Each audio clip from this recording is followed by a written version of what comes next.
Blog Talk Radio.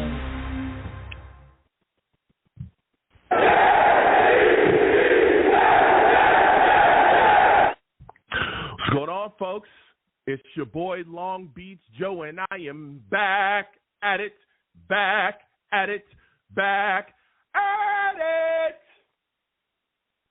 Again. I'm back at it again, man. Listen, we got a lot to discuss tonight. We're going to be talking about the New York Jets. We're going to be talking about a lot of things that have been going on. The Jets actually beat the Jaguars. Okay, they beat the Jaguars 32-25. We're going to be discussing that. Jets get a victory finally, right? We're also going to be talking about Aaron Rodgers. A lot of people wondering if he should be coming back next season. We're going to be discussing that. We're going to be talking about Garrett Wilson as well. A lot of rumors swirling around him. A lot of people thinking he's going to demand a trade. I mean, it's a frustrating situation and a frustrating time around here. We'll be talking. Jets have also done some GM interviews, discussion about head coaching candidates as well.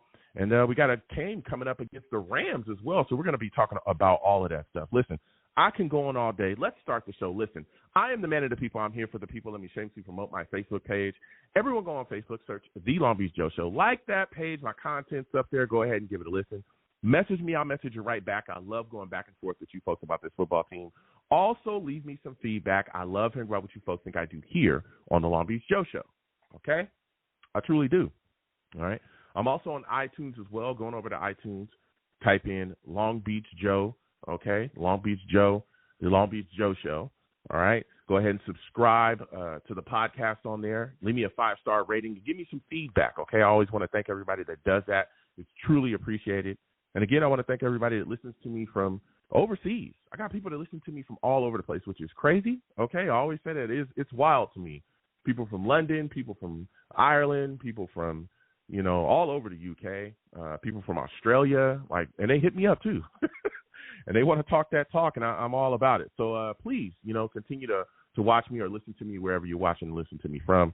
And I truly, truly appreciate everyone that listens to me. But again, I'm always, completely flabbergasted that people listen to me from overseas. I'm also on Twitter as well. For those of you that are like, Joe, it's not Twitter anymore. Listen, y'all got to let it go. I'm going to continue to call it Twitter, okay? That's just is what it is, all right? So I'm on Twitter, okay? Going over to Twitter, type in @The Long Beach Joe, @The Long Beach Joe on Twitter. All right, go ahead and follow your boy. I'll follow you right back, and let's go back and forth. I have spirited discussions on there, all right? I'll call them spirited discussions. People want to yell. I don't want to yell, all right? I don't want to use all caps. I don't want to hit a bunch of exclamation points. I don't do that. But a lot of people like doing that with me. So I welcome that discussion. So please come on by @The Long Beach Joe on Twitter. Follow me, and let's go back and forth and have a great discussion on there as well. And as always, okay, I'm on YouTube. Okay, for those of you that may not know, we stream the show live. We also put content up on the channel as well. Come on over to YouTube. Type in Long Beach Joe Jets, Long Beach Joe Jets on YouTube. All right, subscribe, hit that notification bell so when I post content, you will be in the know. Please, again, give the video streams a thumbs up. Share them across your social media with your friends and your family, all right? Now, let me tell you something. I want to thank everybody that has found the channel, okay, however you found it. A lot of the ladies saying, your boy looking good, all right? Thank you so much. I appreciate y'all. I appreciate you, ladies. You're beautiful as well, okay? But listen, when you come over here, I'll tell you, to Long Beach Joe Jets on YouTube, just know you're going to have to deal with some people, okay? And I call them my chat, man. Listen, my chat, I call them the savages. You want to know why? They're savage.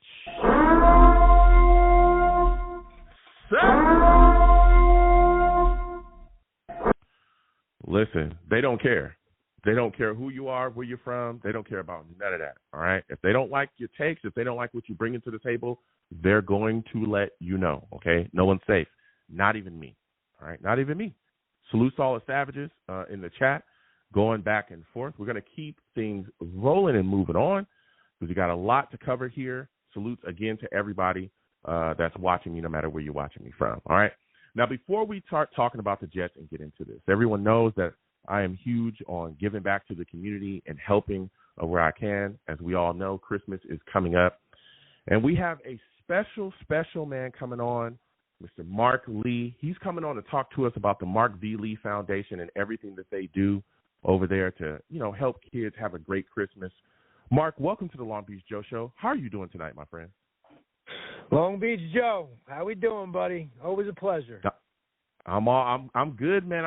It's always good to speak with you. Now, listen, off the bat, you're doing great things with the Mark V. Lee Toy Drive. Can you tell us what the Toy Drive does for the community?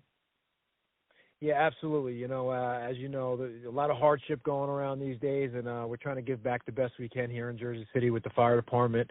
And my father started a drive back in 1985, and the year in his passing, 2014, me and my mom took it over.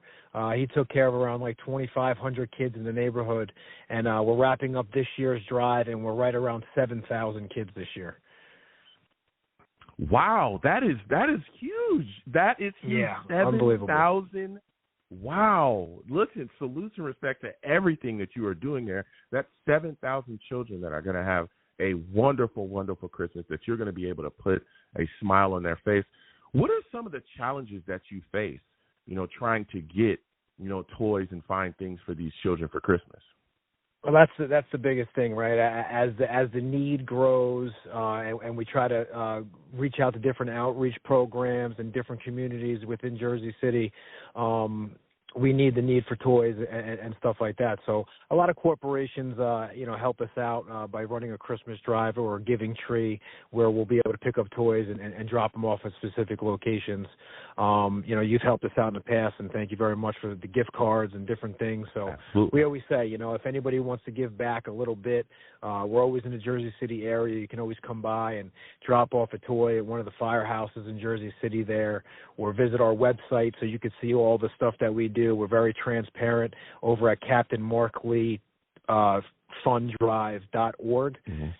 It's a great thing, but there are a lot of difficulties, as we try to navigate this growing thing that we're doing here in Jersey City. Yes. Now, Mark, can you tell my audience how they can get involved? Because I know that there's different ways where they can get toys to you. Can you explain to them what they can do to get involved with the toy drive and help out? Yeah, so on that website, if they visit, they can go to the donation page and send a monetary donation. Any little bit helps. Like I said, if you're driving by in the Jersey City area and you want to pick up a toy and drop off at one of the firehouses, any time of the year, you can always do that. We try to give back as much as we can, and it's not just over Christmas either. So, if you ever want to come out to one of our drives, you're more than welcome. I'll have the dates on our website. This year we did Boys and Girls Club. We did a lot of the other areas in the city that need a lot of help. So we're out there. The dates are posted. If anybody ever wants to, partake or like I said, any monetary donation or toys, we're always around. Absolutely. Now, Mark, again, I want to thank you for everything that you're doing with the toy drive and how you're servicing the community and helping these young kids, have a great Christmas and put a smile on their face. But I want to talk to you about this New York Jets football team, man. I know that you're a big Jets fan. I know that you're a big Jets fan, just like me. All right, just like me. And here we are. The team is not. It's not like we thought it would be. Okay, we're 4-10, and things just didn't go as expected. But I want to talk to you about, this season, man. What are your thoughts about what you've seen so far this season from this team? One of the things as a Jets fan, as you know, disappointment is always near. And, to be out of it early, like we were with the expectations that we had, especially coming off last season with all the hype, right? Hard Knocks, Aaron Rodgers, Monday Night Football with the American flag. Everything was pointing in the right direction. And boom, he goes down with an Achilles tear. That season becomes a wash, and now you have high expectations coming into this year. Him getting healthy on the men still from that Achilles, and we just couldn't put it together. Look at all our losses by a couple missed field goals here or there. We could easily be 9-5. Yeah. If Greg DeLeg makes a couple field goals there, and maybe Aaron Rodgers doesn't throw an interception here or there, or some guys make some plays, we could easily be 9-5 this year. And for the ball not to go in our direction is Jets football, so to speak. Yeah. Yeah, it is.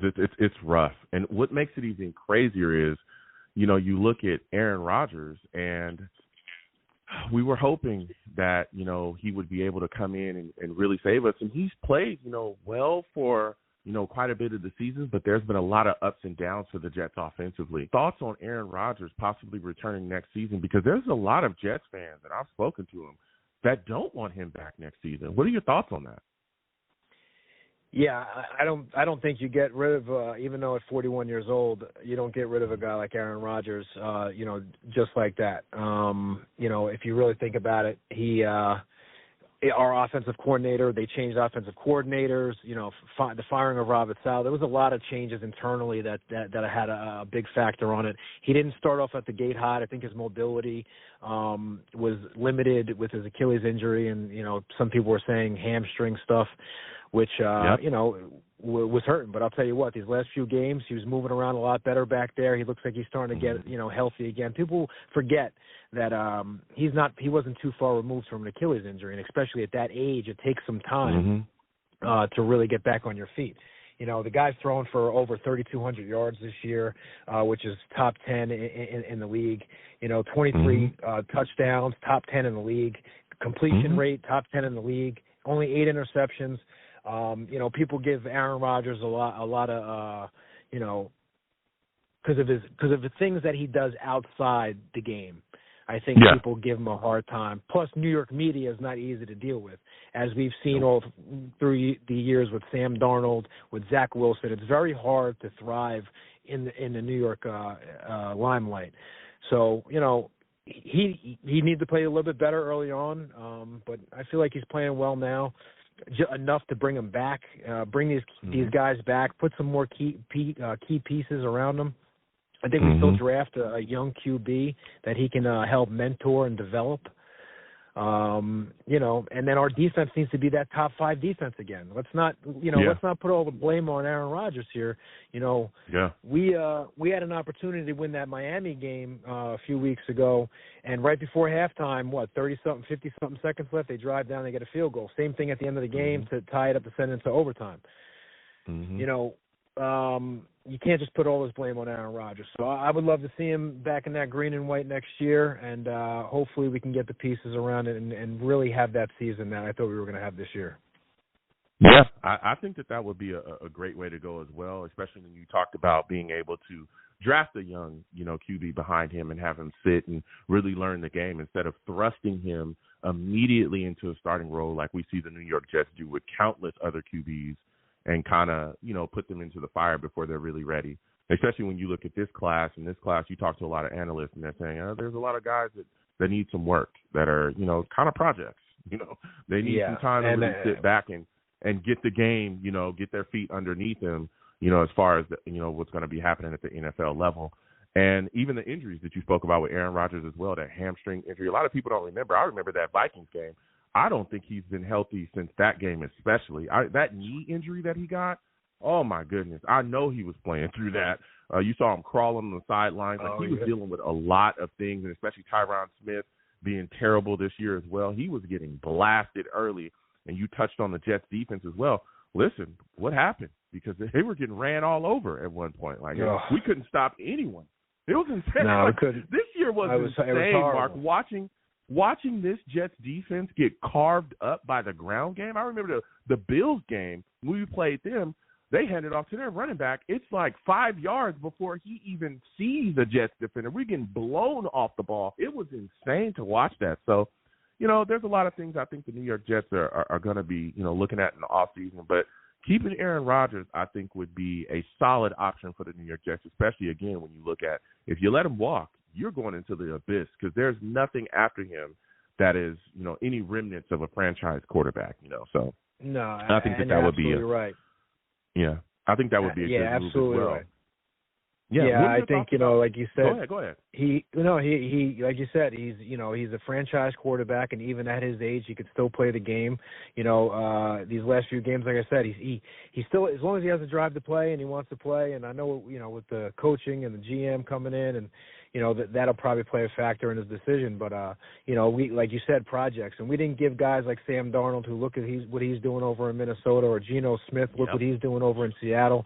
We didn't give these guys the opportunity to get their feet underneath them, before we were throwing them out the door. So, you know what? Bring Aaron back. Hopefully he wants to play for the Jets again, and then let one of these younger QBs develop under him. Yeah. What are your thoughts about the things the things we saw from Davante Adams, man? He had a monster game against the Jags. Like, what are your thoughts about him continuing on with the Jets in the future as well? Yeah, and that's another thing. I hope him and Aaron come back. We haven't had. Garrett Wilson's a young stud, and but we haven't had a tandem wide receiver group like this in a long time. And people forget. Even though him and Aaron had a connection over those years in Green Bay, he can't just come in from the Raiders, pick up this playbook over here at the Jets, and expect to thrive. Those first couple games when he was getting on the field, him and Aaron Rodgers was playing backyard school ball. They probably had that lingo where, like, we're going to do a fade or an out or whatever before he got the concept of this actual offense. I think now you started to see him grasp the offense, see what they're trying to do. Him and Aaron are on the same page. I expect a couple more big games out of him this year before the season ends. Yeah. What are your thoughts about Garrett Wilson? A lot of people talking about, there's rumors swirling from supposedly people within his camp that has talked about that he may ask the New York Jets for a trade to get up out of here in the offseason. Do you think that happens? I hope not. Like I said, he's a super young, talented kid. I don't see him being one of those guys that wants to cause locker room or any type of media speculation. So I think hopefully it's just hearsay once again. Maybe the New York media just trying to rile things up for headlines and. I'm hoping that he wants to see the team thrive and not just be an individual, and a guy like Davante Adams comes in, he's a monster. He's going to take some targets away. But if you're winning games, it's a whole different story. If you're losing games, then I could see him having an issue because at heart, right, you want to win. And he's a winner. So I can see where he's coming from. But I just hope he sticks it out and he sees the direction that this team is trying to get to. Yeah, I'm hoping the same as well. I love Garrett Wilson, but, man, there's been times this season when you look at, especially, some of these losses, some of the post-game stuff, you look at him in the face and you can tell that he's just over it. I remember last season, the closing, team interviews, you could feel the frustration in his voice when he talked about how bad of a season it was for him last season, even though he had individual success, that he was just tired of the losing and tired of all the other things. So I'm hoping things get cleaned up, and I think a big part of that, Mark, is going to be who we get in here, as the New York Jets' next head coach. I think that the next guy has to come in here and really install belief and really get things done from an X and O standpoint. We hear about, from Jets players, Garrett Wilson being one of them. Hey, this offense, there's a lot of other things that we should be doing that we're not doing, ways that he wants to be utilized within the offense that he's not feeling that he's not feeling is being done. So my final question for you is, who would you like to see be the next head coach of the New York Jets? Aaron Glenn will always have a special place in my heart. Oh, baby. Talk about it. Talk about it. Aaron Glenn will always have a special place in my heart, and to bring him back to New York, I think would be incredible. The only gripe that I have with, these type of situations is we're constantly hiring defensive-minded head coaches. From Bowles to Saleh and these guys. But I would love for Aaron Glenn to return to New York and lead the New York Jets to a play. I'm not even going to go through. I'm going to just get us to the playoffs. How about that? Obviously, my second contender would probably be Ben Johnson on the other side of the ball over there in Detroit, but I don't think he's going to leave. And then, I'm hearing Mike Vrabel. Mike Vrabel's in the mix. So, there's some names on the table. There's some names on the table that I think would get us in the right direction. I'm hearing things like Rex Ryan again, or maybe even like a John Gruden. So it's going to be a very interesting offseason to see who the Jets can shop and see what kind of staff they can put together. But Aaron Glenn. Let's suit him up. Yeah, listen, I would love Aaron Glenn as well, and I'm not against Rex Ryan. I'm not against Rex Ryan at all. I'm not against it either. Yeah. I'll tell you what, Rex gonna have this defense cooking. I'm gonna just say that, okay? Rex gonna have his defense cooking, and if Aaron can just do what he did this year, I'm just.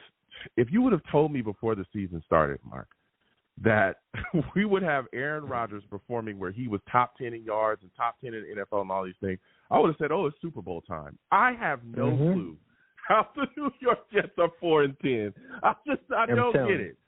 I just and like I said, it's a field goal, a game of inches, right? And we like I said, we miss some key plays. We miss some key plays at crucial times, and we miss some big kicks at some times. And our defense, like I said, all they had to do was make one or two big stops here and there. We just couldn't get it done. A lot of penalties. We couldn't get off the field. These things were right. All these things adding up. So we got to start getting back to playing some clean football, minimize the penalties, and making those big plays in those crucial moments. And I think the future could be bright for this team. Yeah, absolutely. Now, Mark, before I let you go, man, give my audience just every way that they could contact you about the toy drive and how they can get involved as well. Yeah, so, Captain Markley Toy Drive up there in Jersey City, and if you're in the area, come by any of the firehouses, drop off a present. You can visit the website, captainmarkleyfund.org, and hit the donate button for any small monetary donation. You can send any, cards or whatever to 364 Marin Boulevard in Jersey City over there, and we're going to be out and about. Like I said, the transparency on the website, we'll have our locations. We're wrapping up for the holiday on Monday, and then we'll kick off next year. Early November is when we kind of start getting everything together. So keep us in mind. A lot of love out there for the Jersey City community and those kids that, we want to put smiles on their faces for the year. So, yeah. Listen, Mark, I want to thank you for coming on the show. And again, I want to thank you for everything that you're doing with the toy drive and, supporting, the community out there. And again, giving those kids a great Christmas. Thank you for coming on the show. You have yourself a good night, my friend. You too, Joe. Merry Christmas to you and your loved ones. And thank you for always having me on the platform to talk Christmas drive and Jets football. Absolutely. And happy holidays to you and your family as well. You have a good one. Listen, Mark Healy coming on and talking to us about everything that they're doing over there with the toy drive. Again, get involved with the Mark V. Lee Toy Drive. They're doing great things, out there and supporting the community and putting a smile on kids' face. Go over there to a firehouse, drop a toy over there, and get involved, man.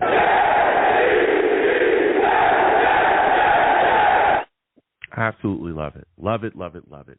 Again, 515-602-9639, 515-602-9639 is the number. Call in. We're going to put that to the side, and we're going to continue moving forward. Again, everyone knows I love supporting the community. So now we're going to talk about Jets football, okay, really quickly. I salutes to all the callers, everybody on the line. Baked, I see you in the building. Salutes. He says, good show. Thank you so much. We're going to continue moving on. Salutes and respect to all of the Savages in the chat. Will be coming to you. Put your thoughts, put your comments, put your questions in the chat as well, and I'll be reading those. But keep in mind, I'm one man, okay?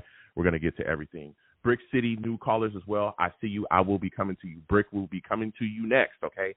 Sit tight, okay? Quickly, I just got to cover some things that have been going on with the New York Jets very, very quickly, okay? For those of you that do not know, the Jets beat the Jaguars 32-25. Oh, yeah.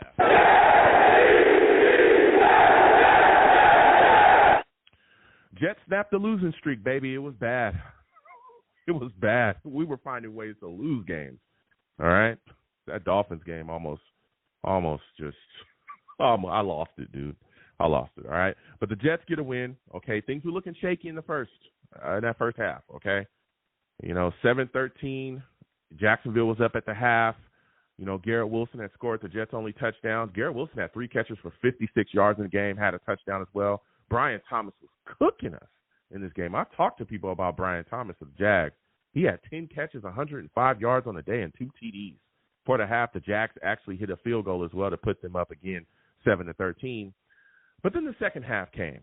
All right, this is usually where the New York Jets fall apart, but Devontae Adams wasn't having it, baby. He wasn't having it one bit.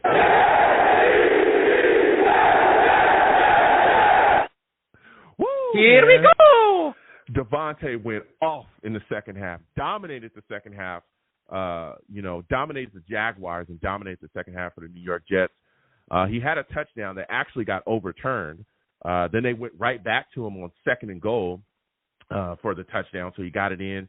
And I think that was his actual 100th TD catch in the league for that. The New York Jets continue to fight throughout the game. We saw Carlson miss a 48-yarder. The Jets defense was able to hold. The Jags punted.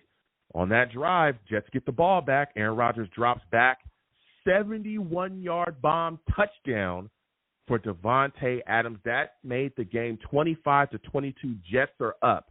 Davante Adams had 9 catches for 198 yards in the game. That is completely insane, okay? Completely insane.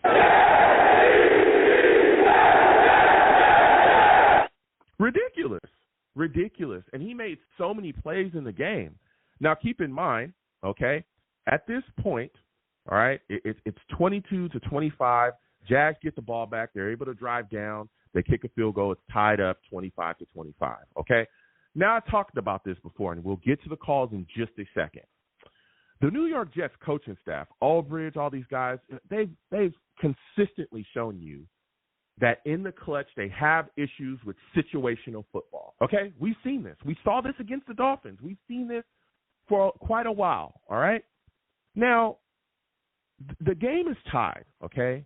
The Jets drive down, all right? They're trying to find a way to get down the field. They go to Adams on 3rd and 10. He catches it was an unbelievable catch. Kept his feet in bounds for 23 yards, okay? Phenomenal catch by Davante Adams. Unbelievable, all right? Just another play that he's making. Then they go back to him on 3rd and 5. 41-yard catch. We get down to the 1-yard line. The 1-yard line, okay? Now, there is a minute and 8 seconds left in the game at that point. The Jaguars only have 2 timeouts. They only have 2, okay? They only got 2 timeouts. Minute and 8 seconds. Now, I'm thinking, okay, this is easy peasy, right? This is easy peasy. Easy as day, all right? All you got to do is do what? Kneel the ball, okay? Kneel the ball and run the clock down. Because if you do that, all you'd have to do is kick a field goal. Game over. Game over. Make them burn their timeouts. It's a minute and 8 seconds left. Make them burn their timeouts. You kick the field goal. Game's over. 28-25. Jets win. Okay? That's what I was thinking. Well, guess what? That's not what Jeff Aldridge was thinking. On the next play, the Jets handed the ball off and scored a TD instead of just burning the clock. Oh, my God. What? Bro, what are you talking about, man? I have no clue what Jeff Aldridge was thinking there. I have no clue. None. Because all that did was put the Jaguars in a situation where if they get the ball back, because at that point I think it was a minute and 5 left, they get the ball back. If they were to come down and get a score, they get a 2-point conversion, game's over, they would win. Why would Jeff Aldridge do something like that? Why? Why not just burn the clock and take the game away? Why do that? This was the same situation that we were in against the Dolphins, where they left far too much time on the clock instead of just draining the clock down and hitting the field goal. They left far too much time on the clock. The Dolphins got the ball back, were able to drive down, tie the game up, and then they took it into overtime and beat us. It's just, it's ridiculous. Bad decision-making in the crunch time. It's bad situational football. Games are lost and won like this. The Patriots, and we hated the Patriots and Belichick. I can't stand them. But when Belichick was there, they were the best team in the entire NFL situational football. They won Super Bowls because of situational football. Because they were able to grab victory from the jaws of defeat because they knew how to utilize every single nook and cranny of the rule book and every single nook and cranny of the clock and every single nook and cranny of the game. Belichick managed like none other. clock management, everything. He was utilizing it all to make sure that the Patriots got a W at the end of the day. And that was overlooked by his New York Jets coaching staff, Jeff Aldridge. Well, Jaguars got the ball back, tried to put a score together, and eventually in their drive, Sauce Gardner ends off picking off Mac Jones, for the game-sealing interception. Okay, Mac Jones was 31 of 46 on the day, 294 yards throwing the football, 2 TDs. He also had 2 interceptions. The second one was the one that Sauce caught to end the game. So that was like, whew, Jets win.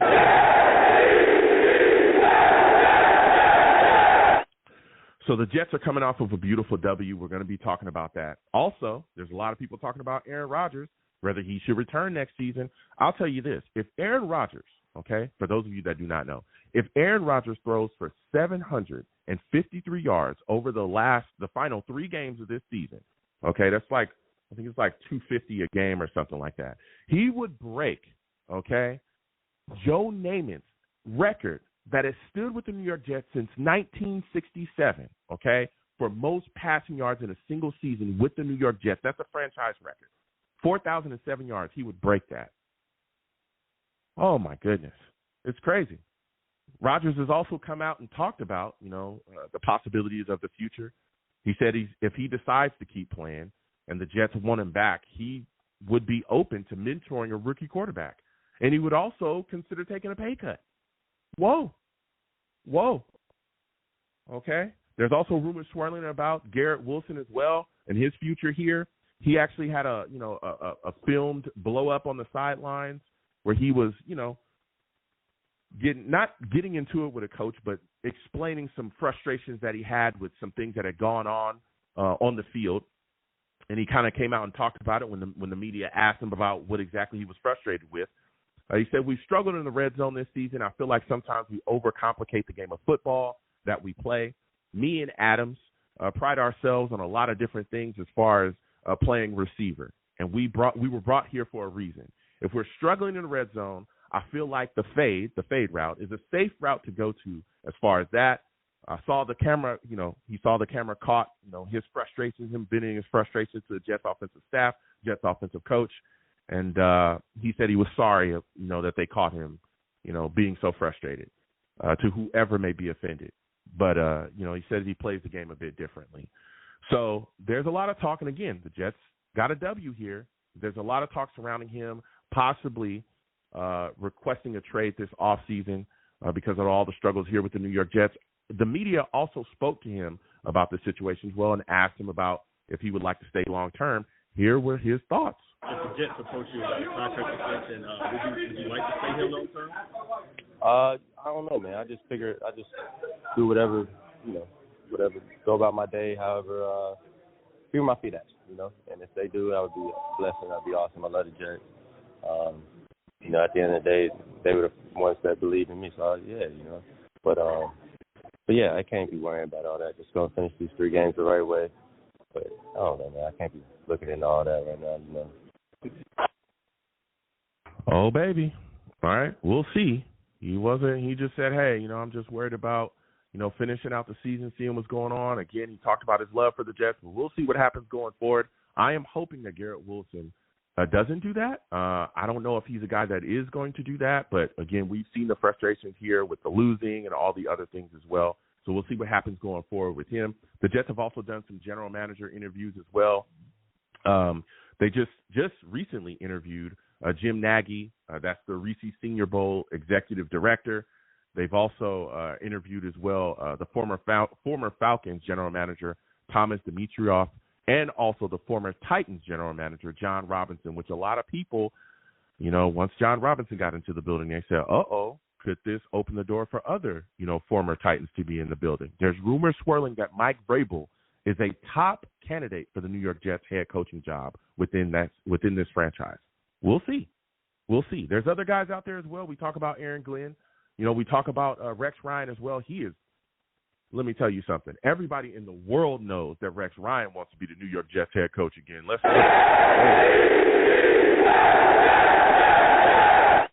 He is not shy about letting you know that he wants to be in the building.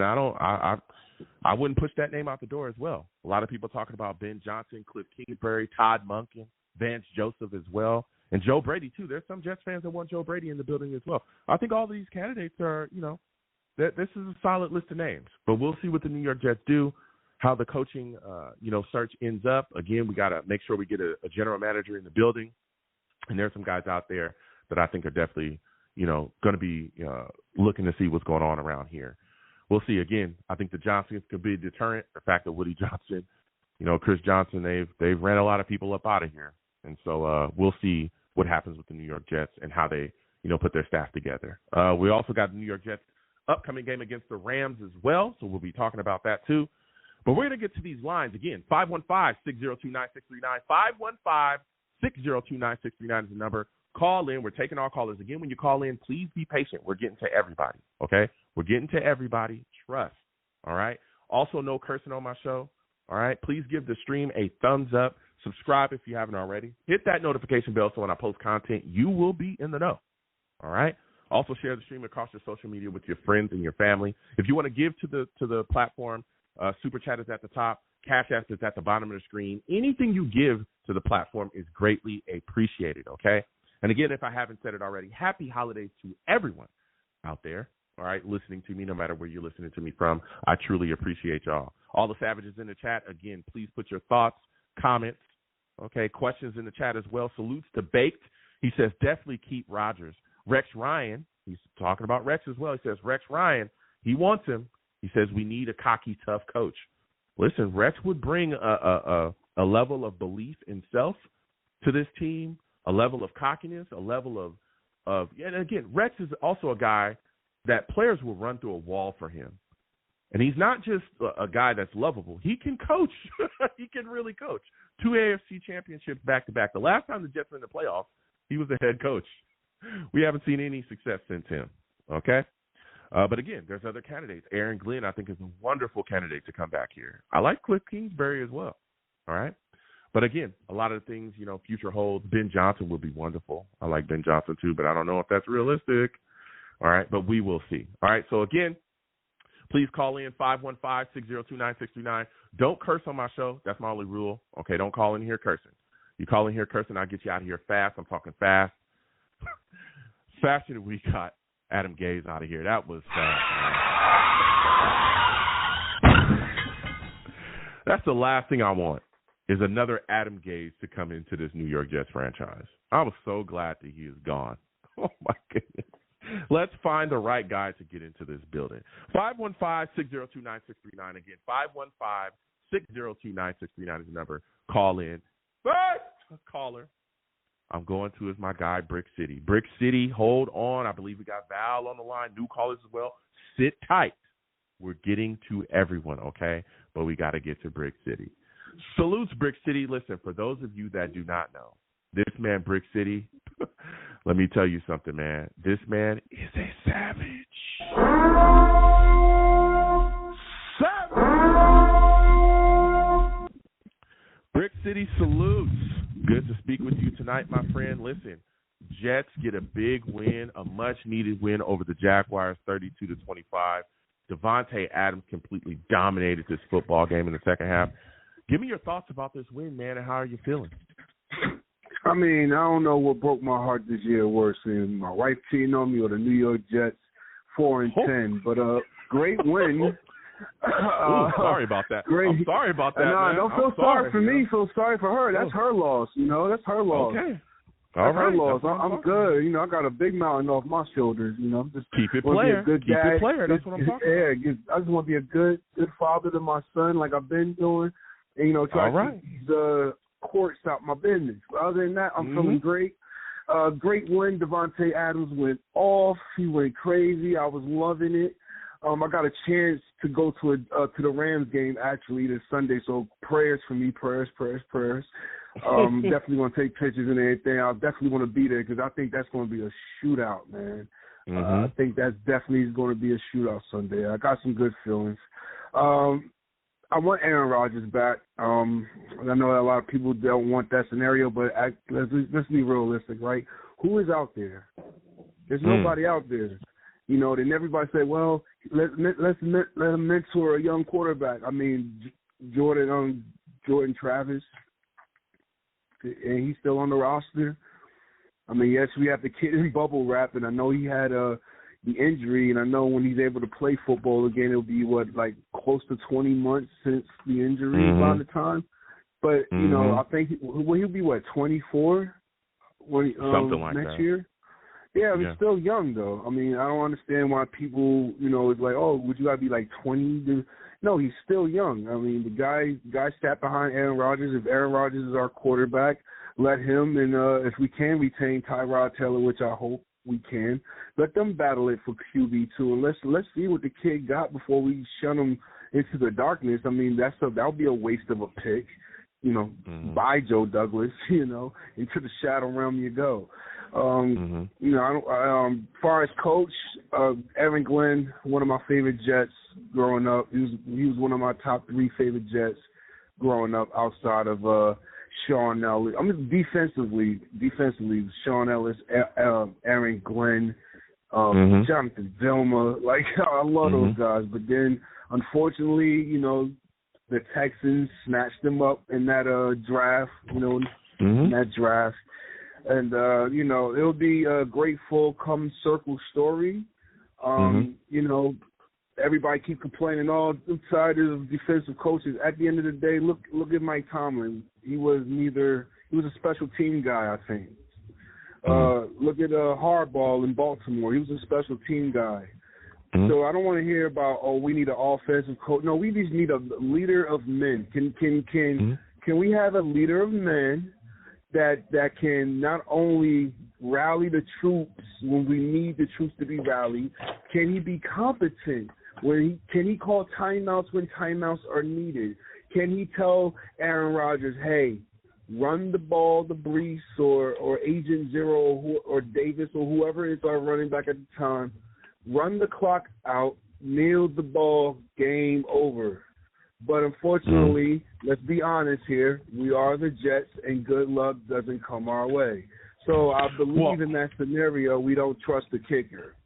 Not making any excuses, but in that scenario, as far as our kicking woes this season, it hasn't been good. So I'm not giving Albrecht a mulligan here because he's already a mulligan. He's like a chicken with his head cut off. He don't know what the heck he's doing. Yeah. So here's the thing, and I want to go back to some of the things that you talked about and you kind of covered. I look at it like this, especially when you're talking about Aaron Rodgers coming back.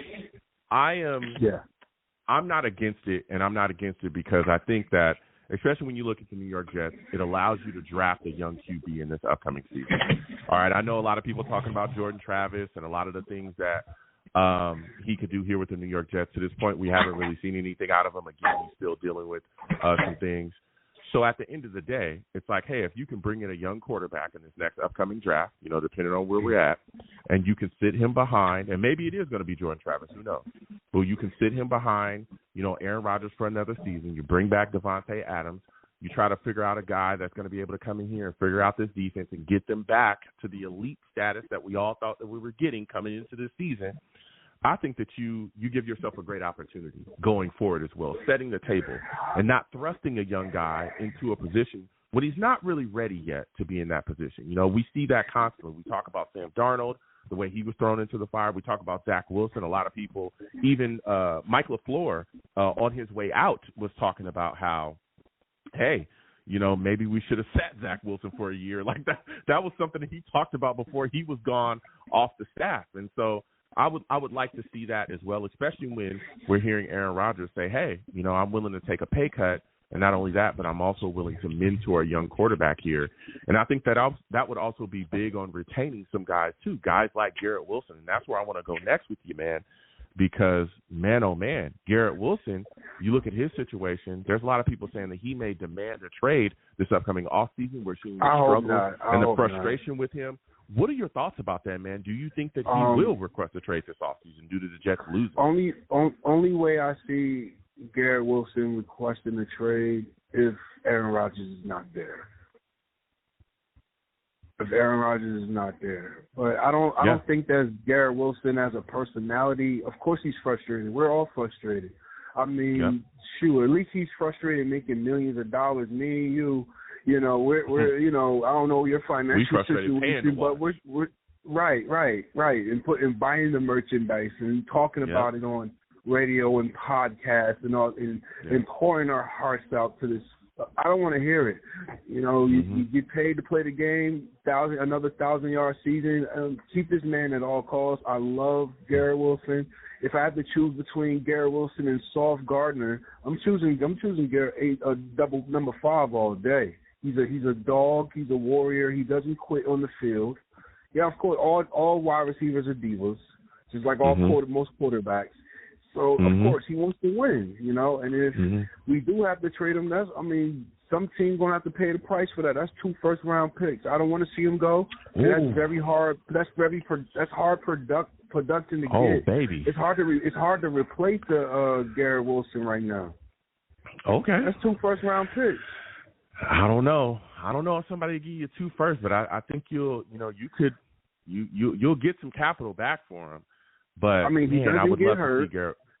And this is his 3rd year, another 1,000-yard year. Imagine with him and Matthew Stafford, Nakua who? Imagine with him and another type of quarterback that's not injured or on his way out. Aaron Rodgers for the troubling season that we have right now, he's putting up decent numbers. Yeah, he's putting up decent numbers. He's looking a little more healthy out there. So, of course, I want Aaron Rodgers back. It's just the fact that, I want to ask you, what quarterback, in your opinion, I don't like this quarterback draft class, honestly. But in your opinion, if we are in range for a quarterback, who intrigues you? I'd like to interview you for a hot second. Who intrigues you, bro?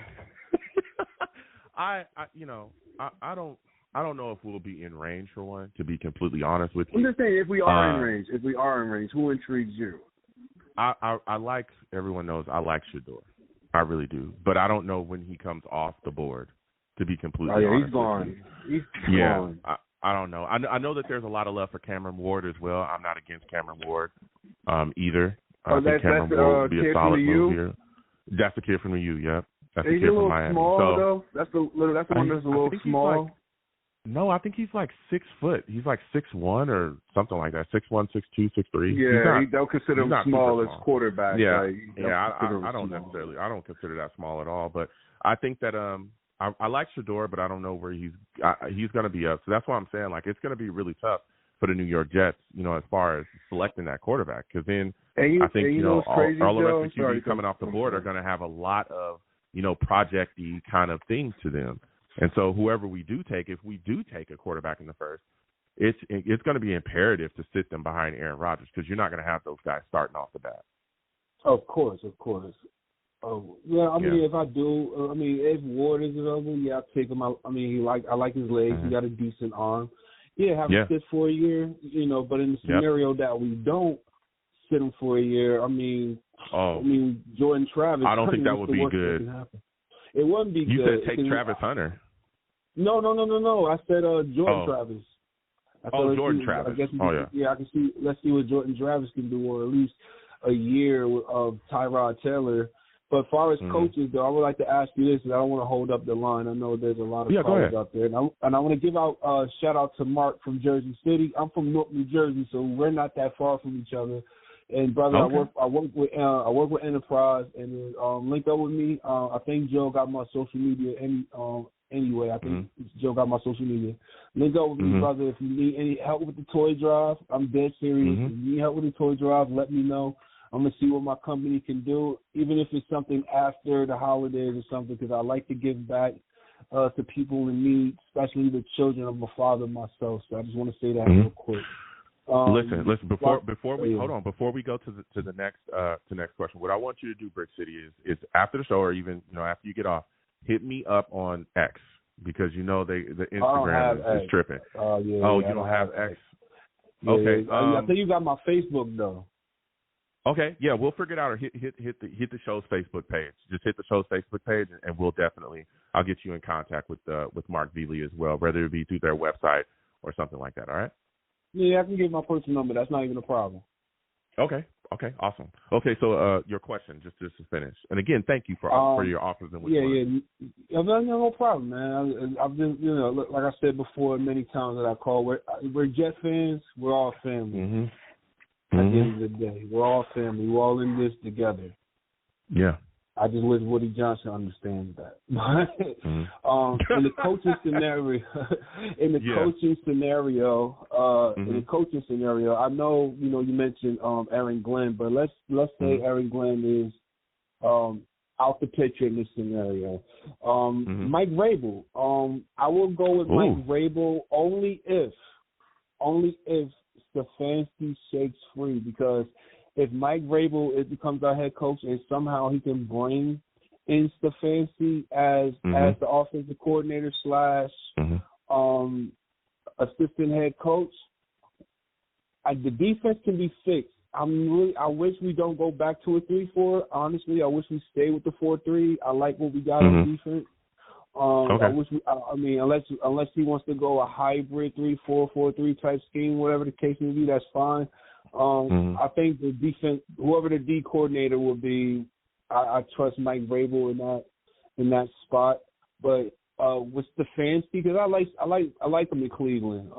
I feel like if Stefanski was in a different division, let's say NFC South, he wouldn't be talking about getting fired. Imagine that Cleveland roster. Let's say you switch the Cleveland roster with the Panthers roster. We won't be talking about this man possibly on the hot seat. Hey, if he shakes free, that's Cleveland lost in our game. But in a scenario like that, how would you feel confidently? Let's say Rodgers is still on the roster. We got a proper GM. We got Mike Vrabel, and let's say Stefanski do shake free as our offensive coordinator. How confident, as a Jet fan, would you going into next season? How confident would your 1 to 10 confidence would be? I wouldn't be against that, but again,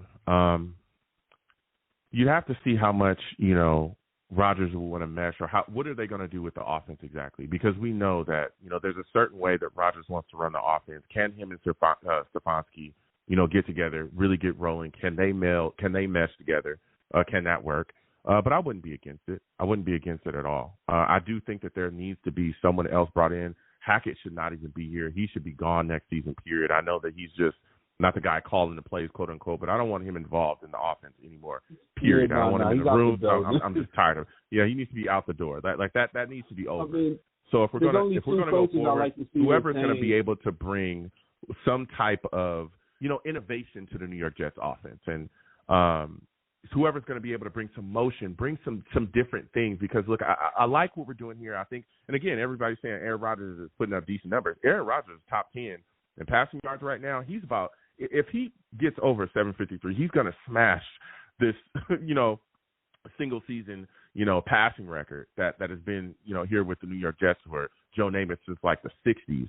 So if he can do that here with this, I'm telling you, you get a guy in here that can bring in a fresh mind, get some motion, start utilizing guys, Garrett Wilson, Breece Hall in different ways.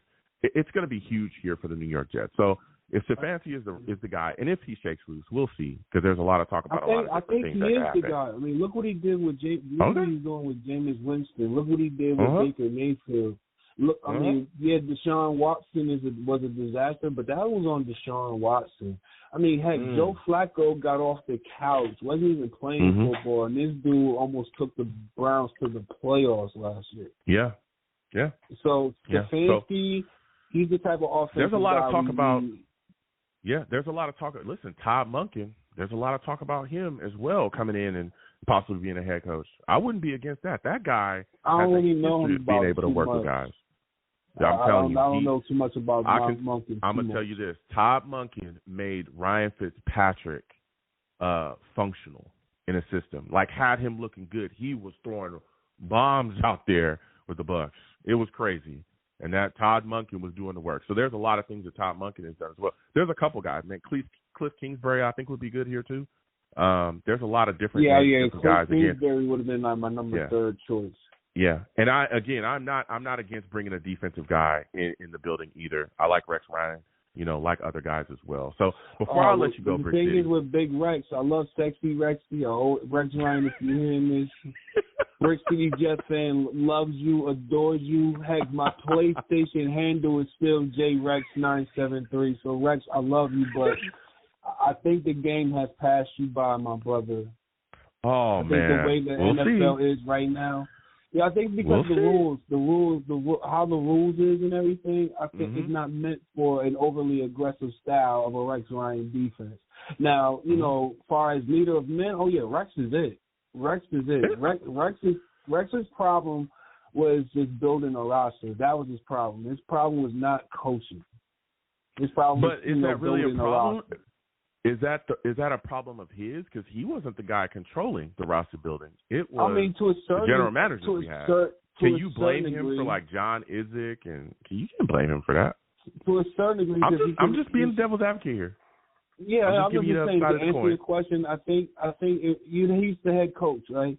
And he has the clout to say something at that point because you went back-to-back AFC Championship games.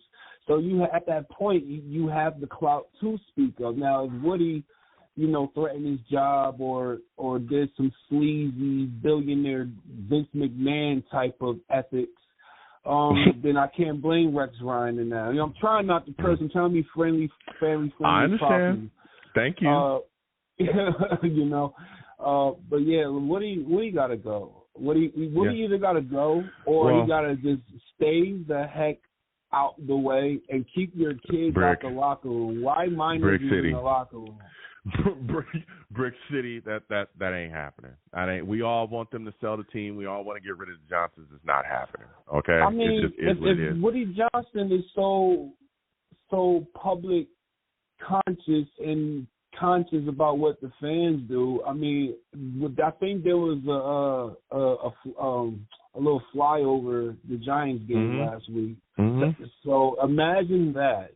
But imagine a whole stadium of Jet fans, and if we blow a lid and let's say we get smacked by or our doors open by the Rams all game, get smacked around. And it's a full house of Jet fans, and they're chanting "sell the team," and that goes on ESPN. I'm talking about like literally. They've done that though. This season. They've done that this season. They were what game was chanting this? "Sell the team." I can't remember what game it was, but they were chanting "Sell the team" for sure. I don't remember. It was everywhere. It was all over because social media. I left the room in rage. Yeah, the Jets fans were literally screaming, "Sell the team." It was insane. But before I let you go, Brick City, give me your final score prediction. Rams, Jets, who do you think wins? Who do you think loses? How do you think it ends up? Quickly. I mean, come on, guys. I bleed green and white. It's going to be a shootout, baby. Aaron Rodgers, 4 touchdowns, 2 interceptions. Okay. Garrett Wilson, $150, 2 touchdowns. Whoa. Devontae Adams, 100 yards, 1 touchdown. Okay. Breece Hall, he's going to have a pair of 2 touchdowns, 1 running and 1 catching out the backfield. And he's going to run for maybe like 78 yards and 50 receiving yards. I think that's still a good day. But anyway, 41-34, New York Jets. I don't care if you're from the East Coast. I don't care if you're from the West Coast. You can be already in Alaska. I need Jet Life Stadium to stand up on their feet. Let's get rowdy and send the Rams packing back to L.A. because we're the New York Jets, and we're going to send the fans home happy for the holidays. Let's go, Jets. Jets. Let's go, baby. 41-34. Let's go. Listen, Brick City, it was great speaking to you again. Hit me up on hit up the Facebook page. Comment on the Facebook page. Yeah, I'm about to do that right now, my brother. I'm about to do that right now. And I'll work on getting you connected. Thank you so much. And again, happy holidays to you. Thank you. Happy holidays to you, too. Peace. Love Jets, baby. All right. Love it. Let's go. All right, listen. Got a lot of things moving and shaking. He took the Jets over the Rams. I'll let him speak. I'll hit him with one more.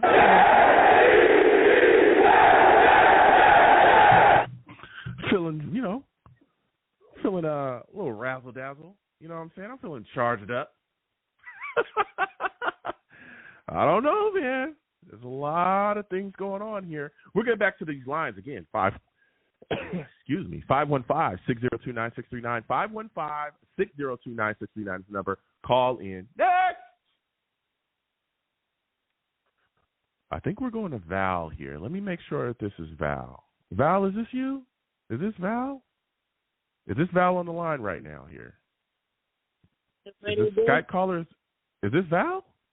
Yeah, this is him. Oh, hey, hold yo, on. Hold on.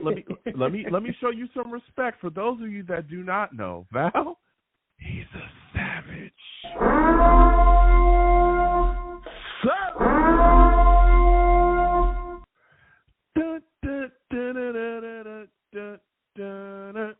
The circus has begun, ladies and gentlemen. All right, Val's on the line. Salutes to you, Val. It's been a little bit. All right, but your boy's back here, and we're talking that talk. All right, we talking Jets here. Jets get a big win, okay, over the Jags, 32-25. Davante Adams, man, 198 yards, 2 touchdowns. What are your thoughts about his monster day, man? Listen, man, yeah, he balled out. Davante Adams, this was definitely his show-out game. I mean, the catches, basically the catches that he was catching was just amazing.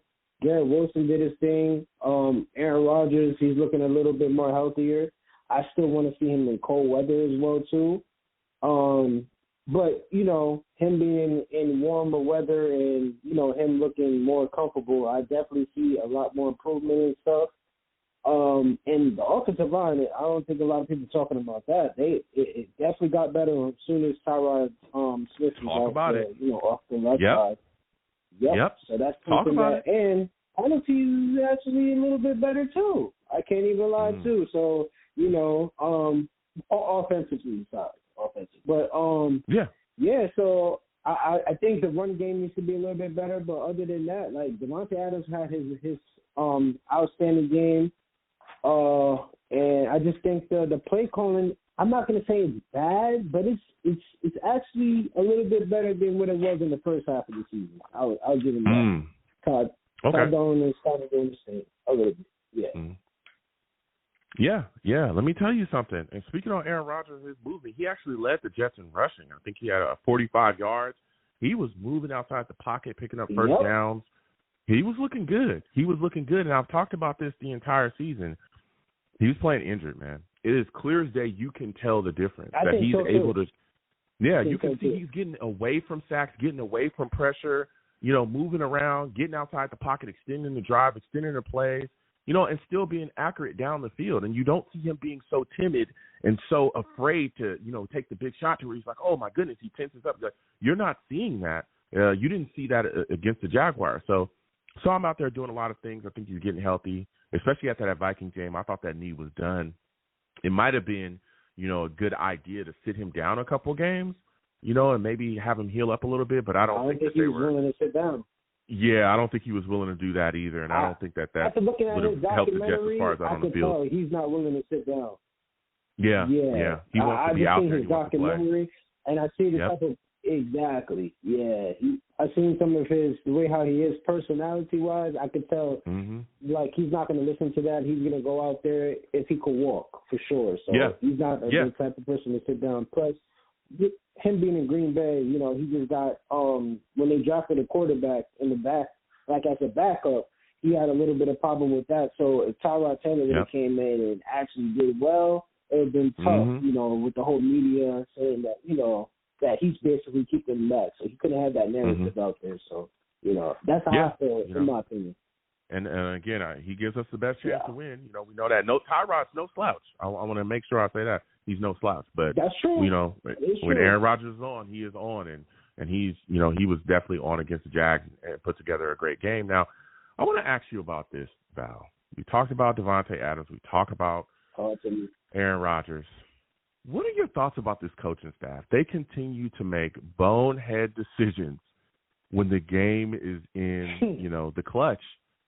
They left the Jags with like 1:05 or something to tie up the game and possibly win it if they would have went for 2, when all Albridge had to do was kneel the ball twice, make the Jags burn their timeout, and then kick a field goal and the game would have been over. I mean, we saw this against the Dolphins. That's how we lost the game. We gave them way too much time. They were able to come back, tie the game up, and then eventually end it in overtime, get the W in overtime. What are your thoughts about this Jets coaching staff and how they make so many critical mistakes when it comes to situational football? Joe, like I said, I really can't blame Jeff Albrecht, because the thing is, he's never been a head coach before. He's never been a head coach, and we gave him that, he's basically in a tough position where he's the best defensive coordinator, and on top of that, he's the head coach, and he's never been a head coach ever before in his resume. So it's like he's kind of doing the job on the fly. So it's like I really can't blame him for what he's doing. He's trying his best. Even the overtime situation against the Dolphins, he didn't really know all the rules and stuff. So it was just like he was kind of confused of what was going on. So it's just like, he just doesn't have that resume of being a head coach, and he's kind of set up. It's kind of a setup for him to be the interim head coach. And we just basically gave him the job for right now, and then, after the season, he's going to basically be going and stuff. So I really can't really blame him.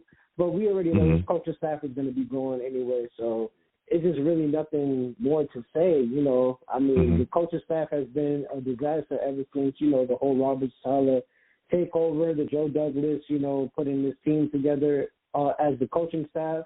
It all started with Nathaniel Hackett. It was downhill ever since. Todd Downing, I mean, he's not the best, but he's actually doing a way better job than what Nathaniel Hackett did. I would say that. But and we're not having too many delayed games, so we actually improving in that direction. So that's actually good. Getting the players off on time, and players are not jumping off sides. So that's actually a lot more better. So it's stuff that we had problems in the beginning of the season that I do see improvement. But I still have my questions and my doubts. But other than that, I can't really jump on Jeff because, like I said, he's never been a head coach. Yeah, look, I can, okay? I done had enough. All right, look, I get he's never been a head coach before. I understand that. But he's been a coach in this league, period. And it's just simple math, okay? Absolutely. You got 1 minute and 8 seconds left. They only got 2 timeouts. You look up at the scoreboard. They only got 2 timeouts. Make them burn it. And then, kick the field goal and end the game. And it's not just him. He has multiple coaches that are around him. It's like all of y'all, nobody on the staff noticed, hey, we only got 1 minute and 8 seconds. Hey, let's just, end the game here, kick this field goal and be done. It's just too many boneheaded decisions. And we've seen this throughout the season where there's times in the game where a lot of them, a lot of just bad decisions. And it's cost us games. So they gotta get it together, and hopefully, the next guy that comes in here, we're gonna be able, to see what's going on. Speaking of the next guy, the New York Jets have been talking. There's been a lot of rumors surrounding the next guy. Of course, we know that they've been talking to other general managers. They've interviewed, Thomas Dimitroff, John Robinson, who's the former Titans general manager, and that started rumors swirling, man. A lot of talk about Mike Vrabel being the Jets' top candidate for the head coaching position, man. What are your thoughts about that? Would you like to see him become the New York Jets' next head coach? Listen, all right, so about that, going back to what you were saying about the coaches, it's always been a consistent, they always never been consistent on coaching styles or anything like that, or even, when it comes to little situations, they never had fix them. So there's always been a concern about that. But going on to this, I would say basically Mike Vrabel, I mean, I have my little concerns because I feel like we beat him two times. We're 2-0 against him, against Zach Wilson. I'm not too high on him, but I might be wrong. But if you can clarify this, Joe, like how do you feel about him as a head coach? Because I'm not too big on him, because I have my little concerns, because when he did take over the Titans, I know he did. I heard he did go to the AFC East Championship or something like that. Yep, he sure did. He sure did. If I'm correct. Yes. He did. So he did. Okay, so he definitely, and he's been into the playoffs and stuff. So he definitely has that winning environment. So that's actually good. And I heard that he is both sides, offensively and defensively. And I heard that he does have like a good offensive coordinator that he's been getting on his sides and stuff. But he just had a GM problem when they actually just got rid of A.J. Brown, and A.J. Brown ended up going to the Eagles. So then they started getting rid of his weapons. So that he ended up just getting fired. And of course, he had Tannehill. So Tannehill was actually playing good. So I would say I wouldn't be mad if we did get him. But how do you feel about him, Joe? I'll ask you that question. Yeah, that's a great question. Is he one of your top candidates? He's in there. He's in there. He's in the circle. Him, Mike Vrabel, Aaron Glenn, Rex Ryan. Top five? Yeah, he's around there. I mean, it's tough for me to put together like a top five because there's so many coaches that I really like. But if I put together a top five, he would be in it. Absolutely. Him, Rex Ryan, Aaron Glenn, Cliff Kingsbury, and I don't know who, Ben Johnson, but I just don't think that Ben Johnson's realistic. I just don't. I just don't think that Ben Johnson is coming here.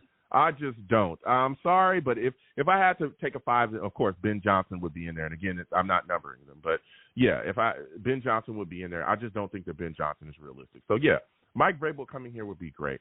I think he was in the AFC Championship. Do you think he's going to be a head coach this year? Mike Vrabel? No, Mike Ben Vrabel, Johnson. yes. Do you think he's going to be a head coach next year? Because, he does have... Yeah. No. I'm talking about Ben Johnson. Oh, yeah, Ben Johnson, yes. I think he's somewhere. Oh, you if think they he's offer be him the right stuff, he is a hot name. He is a hot name around the league right now. And if he wants to take some team, he's going to get it. He's going to get it. What he's been able to do, what they've been able to do over there with that, like he's going to be able to get it. There are people. I mean, look, Jets fans are salivating for him. They want him left and right. I'm telling you, like it's crazy. So Ben Johnson, I think, is one of the top names. But again, Say it again. Oh no, are you there? Yeah. He's one of the top guys. So I do like Vrabel though. I think that Vrabel is great.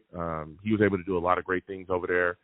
We know he's going to run the ball. He's always put together a great staff that's been able to run very effectively. That's how they got into that AFC Championship. Him and King Henry was all. I'm telling you, they were just absolutely running the ball, and they would just break your back with the running game. And that defense was always tough over there under him with the Titans as well. So, I would like him to be brought into the building again. I don't think that we can push Rex out the door either. I like Cliff Kingsbury as well.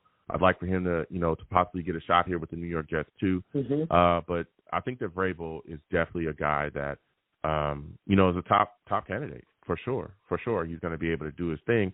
What are your thoughts about some of the things that we're seeing as far as the general manager guys though, like Thomas Dimitroff, John Robinson being brought in as well? They interviewed Jim Nagy. Is there a general manager candidate that you would like to see? GM? I'm sorry, say that again. Did you say GM? Yeah. Is there a general manager candidate that you would like to see? Jim Nagy. Thomas Dimitroff has already been interviewed as well. I'm not too big on the GMs. I'm not too sure, but I just hope like we get the top GMs. I'm mostly like more in tune with the head coaches and stuff. Okay, But hopefully we get a GM that is actually good, that have experience. I heard about the guy from ESPN, Reddick, that they're going to interview him. He is Reddick, a guy that is like a straightforward guy that's actually, Reddick. I heard he can actually, he's going to have he's a person that I feel like could convince, like a person like Garrett Wilson who's convicted or doesn't know if he wants to be here, because we are seeing the signs now. I mean, we knew he was going to come to this time. So I feel like he's a person that will actually, talk to the players. He's a players guy. and set him on a direction that, you know, he knows what he's doing and that he's going to put. Oh, yeah, most definitely. I know you are. But, I just hope we get the best person that is available, you know, and that can actually turn this culture around. I do want us to stay away from this one guy. I don't know his name, but the person that got rid of A.J. Brown when he was on the Titans, because I don't know what is wrong with the Jets and their fascination with the Titans organization. I don't know what's going on with that, but stay away from that. I don't want nothing to do with that. But other than that, I just hope we get the best candidate. But I will say, like, the head coaching, my head coaching lineup, I would say it's Brian Flores, Rex Ryan, Aaron Glenn, and Vrabel. I think that's a good solid one. And I know Ben Johnson is probably not going to be realistic or anything. So, but and Clisbury, I wouldn't be too bad about that. The only problem with him is defensively. Like, hopefully, you know, he takes care of the defensive side. But offensively, he's definitely did his thing with the Commanders and stuff. So I like what he's been doing with that. But other than that, that's about it. Yeah. I mean, there's some names out there, and I'm hoping that the Jets can land a guy. And again, I know the Johnsons are a big deterrent to certain people coming here. We all know that. But I'm hoping that, you know, they'll be able to sell them, you know, well enough to where we get a real coach that's going to be able to come in here and turn this thing around, because we have the talent to really be. We should be in the playoffs. Like, come on, Aaron Rodgers is top 10 in passing yards in this season. He could end up breaking the Jets single season franchise record for passing yards. It's like, how do we have all this going on and we're 4-10? I don't get it. Also, just to talk about the GM just for a second, Ray Agnew is another guy. With the I think he's assistant general manager of the Lions. He would be an interesting name as well to come in here with the New York Jets as their general manager. So I'd like to keep eyes on him. Now, you talked a little bit about Garrett Wilson. There's a lot of talk about Garrett Wilson wanting to get up out of here. What are your thoughts about the possibility of him demanding a trade this offseason? There's been a lot of rumors swirling surrounding him. Possibly going to want to be out of here with the New York Jets this upcoming offseason. Do you believe it to be true? Oh, quick question. Quick scenario. I heard the last caller. I heard when y'all was going back and forth. The game was the Texans versus the Jets. The first half when they were saying sell the team. I wrote that in my notes. Okay. Yep. I remember that this Halloween. season. I remember they were screaming, like literally the whole stadium. Sell the team. It was crazy. Team. Thank you. Yep. It was crazy. No problem. It was insane. But I wrote that on my notes because I was thinking, I remember what game it was. So that was the game. But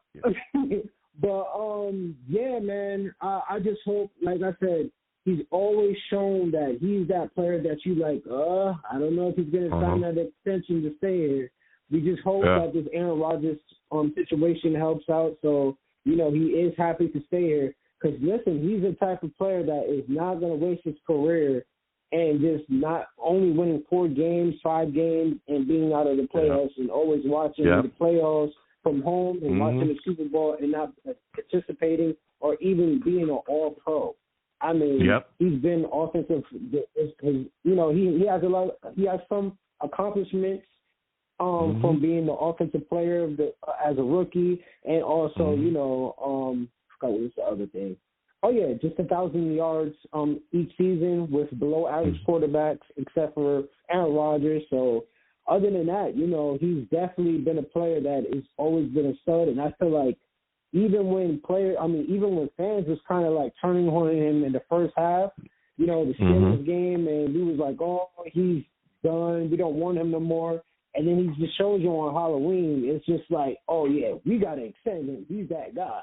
You know, so it's just like this guy, he's always been, you know, we just got to get, that's what I'm saying. We just need to find the right culture and the right head coach and the right GM and get this man, Woody Johnson, together, because we got to try our best to keep this guy here and just keep him happy. And we have a lot of young studs here. We just got to make sure we do a good job when it comes to that, because Yeah, he's a stud, man. He's definitely a stud, and I would hate to see him. I mean, come on. If you think about Garrett Wilson going to like the Ravens or going to one of these top teams, he's going to be balling out.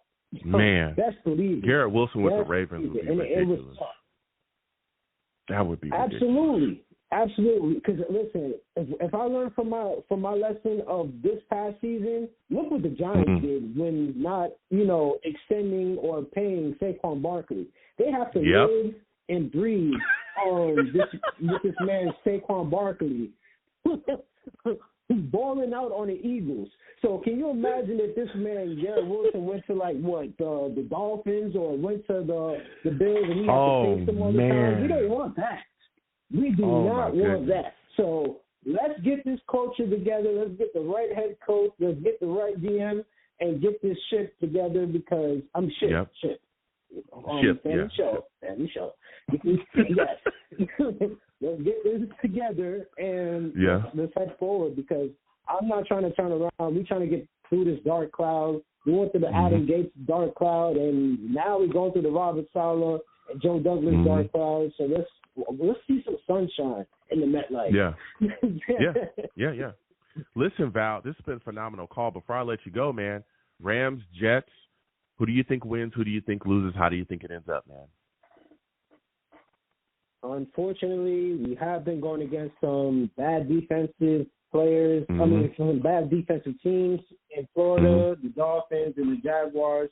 I do believe the intensity is now going to grow a little bit more. But listen, this is going to be a kind of a test for Aaron Rodgers. I want to see him in this cold weather. I want to see if he still has it. I want to see if he's still running. I want to see if the passing is still accurate.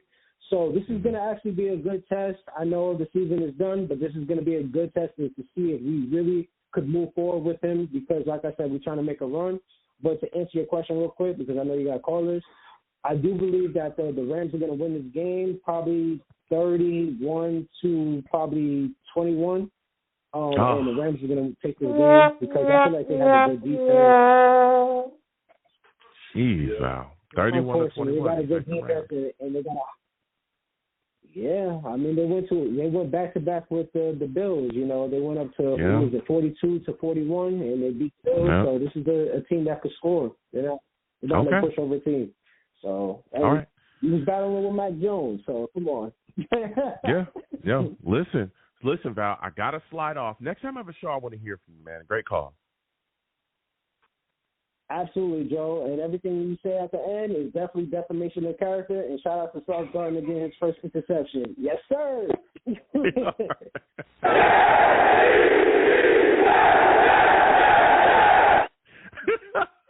It's not defamation if it's true. It's true. There's no defamation, okay? I speak the truth here, all right?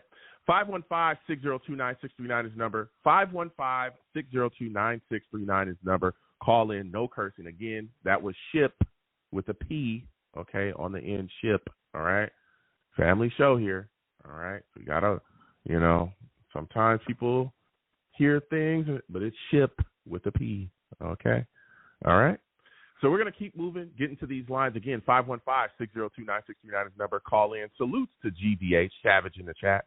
He says, Joe, whole time you're throwing out coaches' names. What do you think of Flores? Yeah, Brian Flores, former head coach of Miami, and learned from Tomlin, having worked for the Pats, he'd be motivated in the division. I like Brian Flores if we hired him. I wouldn't be against it. I know he went through a lot of stuff with the Dolphins. There was a lot of talks, him and the owner, he didn't want to lose and all, a lot of things that went on. But I wouldn't mind Brian Flores here at all. Did a lot of good things over there. GVH also said, I'd prefer an experienced coach. He's tired of clock management and not knowing how to lead football players and not be their friend. Yeah. So that's a great points there, GVH. And again, Brian Flores wouldn't be against it. Wouldn't be against it at all. I think he'd come in here and be a solid coach as well. 515-602-9639 is number. Call in. Next, we're going to Rusty. Rusty, we're coming directly to him. I know he's got some takes. Again, please give the stream a thumbs up. Okay, for those of you that do not know this man, Rusty, he's a savage.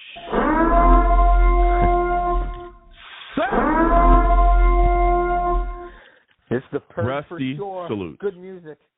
Salute, Sam. Salute to you and fellow Savages.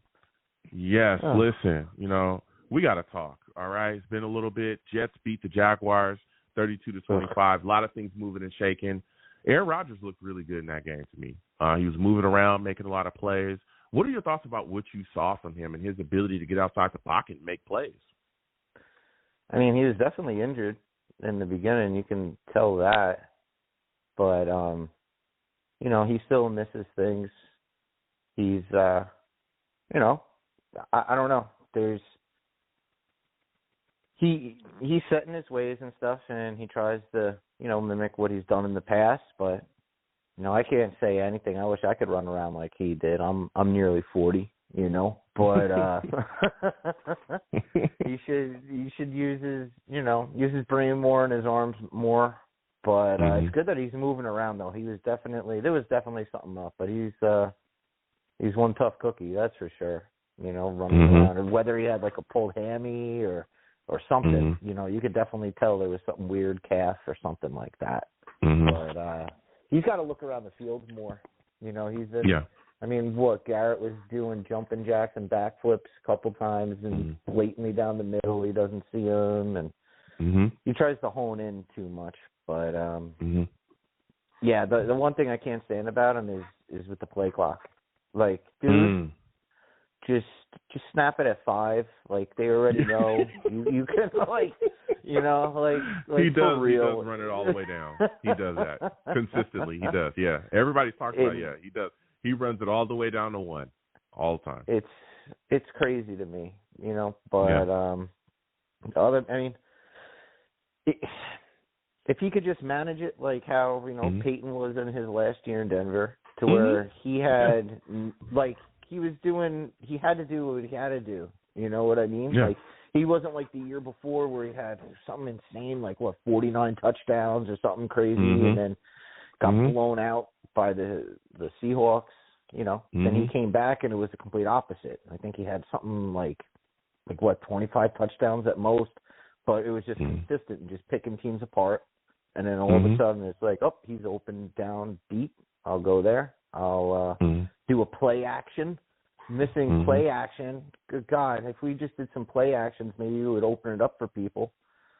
But yeah. Well, here's my thing, and I hear what you're saying, and there's been some struggles along this New York Jets, with this New York Jets football team, particularly with the offense not performing like we all thought. But I think another thing that people don't talk about, why the Jets offense has struggled at times this season. I know people want to point the finger at Aaron Rodgers, the fact that we don't run the football very well. Yeah, right. That's huge, even man. against the Jags, Aaron Rodgers had 45 yards and he led the New York Jets in rushing. I think the Jets currently are like 31st in the league in rushing.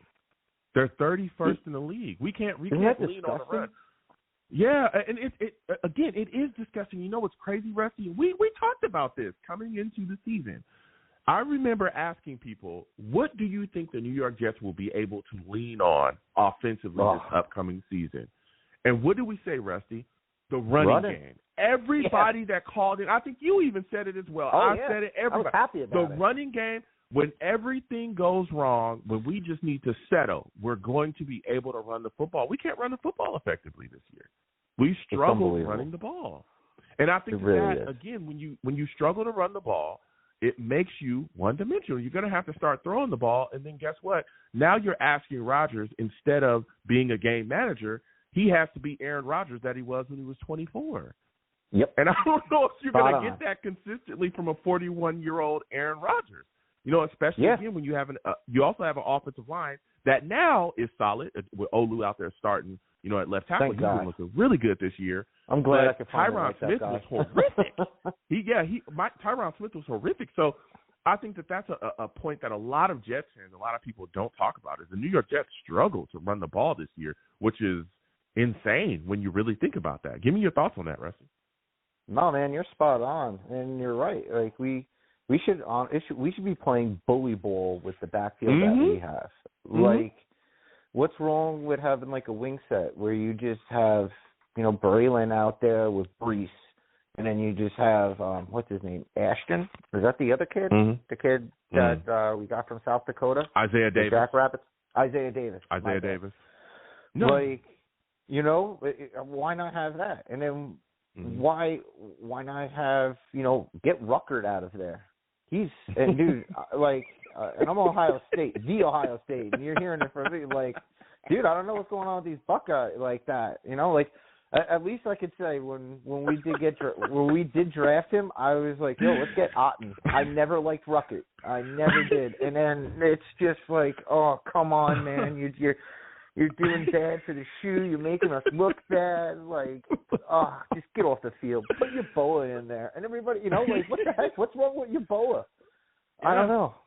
Ruckert must have phenomenal practice that does not transfer onto the field, because when it comes to that, I don't even know. I have to check the tape. You know? Yeah. Oh God. Yeah, it's you know, it's strange. It's a really strange season. That's why I'm hoping that whoever the new guy that comes in here, you know, again, if Aaron Rodgers decides to stay, I hope that they come in and are able to innovate with this New York Jets offense. Okay, get Gibson out of there and put in Corley. Yeah, we can. That's like, he's the Yak King, and we don't know how to use the Yak King within. I don't know. Yeah, we're too busy puking on the field and not putting in him. You know, like Yak. What do you mean? Like, God, man. I'm so confused about what this offense is. Like, I don't know. I don't know. But whoever we bring in has to be able to innovate and get it together, because I want to see more motion. I want to see Garrett Wilson used in exotic ways. I want to see Breece Hall moved around within the offense as well. It's just too stagnant, too much. You look at what they're doing with the Chiefs. You look at what, you know, McVay does. You look at all these guys that are just offensively just light years ahead of the play calling that we're seeing, and it's like it's got to step up. But again, even with that, man. Aaron Rodgers is 753 yards from smashing a Jets passing record. So we'll see, man. Again, Aaron Rodgers is top 10 in yardage, passing yards this year. Yeah, isn't that incredible? He's top 10. Yeah, and we're 4-10, Rusty. Yeah, we're 4-10. Like, oh my God, Jalen Hurts is even on there. Oh my goodness, makes no sense, man. It's a wacky world, man. It's a wacky world, but here we are now. As we continue to go forward and talk about, you know, what's going on here, you talked about Garrett Wilson. Man, there's a lot of people saying that, you know, he may request a trade this offseason. Another guy from the Ohio State. All right, you talk about your Buckeyes constantly. What are your thoughts about the Ohio State? I like that respect on that name. Good for you, Joe. You understand, but fight on, okay. I'm Trojan. Yep, fight on Ohio State. You're right.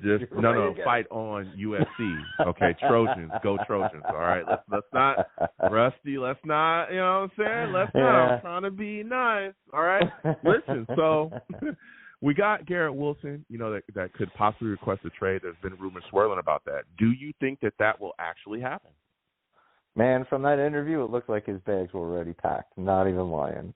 You know, like he did say, yeah, you know, I love the Jets, but, you know, he does keep his demeanor where it's just a flat line where you can't tell if he's too high or too low.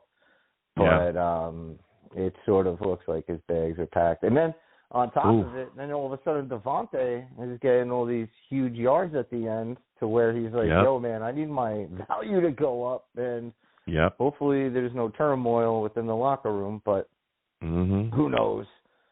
And, it seems like Rodgers, you know, trying to do what he can, but you see, you know, Garrett doing jumping jacks in the middle of the field. He's not hitting him. And then all of a sudden, you know, people are having big games that aren't named Garrett Wilson, and you know what happens with that. He's not like Keyshawn, but he does want, you know, a book, you know, throw me that damn ball. All wide receivers do. Can't let that front. But at least he's humbled in that sense. Yeah. You know. It's going to be very interesting going into this offseason. So many things moving and shaking. I think a lot of honestly, and I know he said that he doesn't, you know, really care about what happens, you know, with Aaron Rodgers. He just said, you know, hey, if he goes, he goes. If he stays, he stays. But I think a lot of what's going to happen with this Jets football team roster-wise, guys making decisions, could end up, you know, if Aaron Rodgers stays. Because if Aaron Rodgers leaves, he decides to walk away from the New York Jets,